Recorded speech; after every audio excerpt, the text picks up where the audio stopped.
बोलो इतना क्यों मुस्कुरा रहे हो? कोई बात है जो छुपा रहे हो? जी हाँ, छुपाया तो जा रहा है देश के लोगों का डेटा। छुपाया जा रहा है कैसे दुनिया के सबसे बड़े लोकतंत्र भारत में कोई एक व्यक्ति एक बार नहीं, दो बार नहीं, 7 बार वोट देकर आ जाता है। कैसे इलेक्शन कमीशन जिंदा लोगों को डेड डिक्लेयर कर देती है। कैसे इलेक्शन कमीशन की वोटर लिस्ट में किसी पिता के 42 बेटे और जो सबसे छोटा है उसकी एज 36 ईयर और जो सबसे बड़ा है उसकी एज 42 ईयर। छुपाया जा रहा है कैसे किसी के पिता का नाम DF OJ GAI DF हो सकता है। छुपाया जा रहा है एक करप्ट सिस्टम और छुपाया जा रहा है देश की जनता से सच।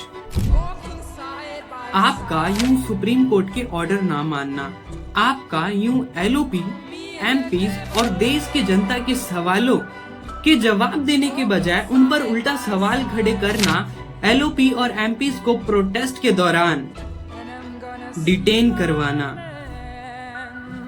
आपका यूं CCTV फुटेज 45 डेज में डिस्ट्रॉय करवाना, आपका यूं मुद्दे से मुद्दा भटकाना और आपका यूं ट्रांसपेरेंट ना रहना, ये सब जाहिर करता है और साबित करता है इलेक्शन कमीशन देश की जनता से वो सच छुपाना चाहती है जो सच बताना इलेक्शन कमीशन की जिम्मेदारी है और सच जानना देश की जनता का हक। एक वक्त था जब पूरी दुनिया के सबसे बड़े लोकतंत्र भारत के इलेक्शन कमीशन की बहुत तारीफें होती थी।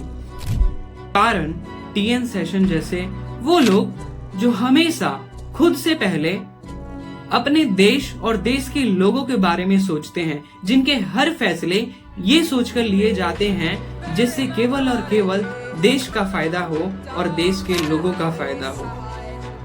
और आज इलेक्शन कमीशन से सवाल पूछो तो या तो चुप हो जाती है या सवालों पर उल्टा सवाल करती है या फिर बस शायरी सुना के रह जाती है। लेकिन जवाब का कुछ पता। इलेक्शन कमीशन और गवर्नमेंट ने हिंदुस्तान की आत्मा पर हमला किया है हमारे लोकतंत्र पर और हमला किया है हमारे लेगेसी पर। अब ये सवाल सिर्फ गवर्नमेंट वर्सेस ऑपोजिशन का नहीं है, ये सवाल है आपके हक अधिकार का, ये सवाल है मेरे हक अधिकार का और ये सवाल है देश के पूरे जनता के हक अधिकार का।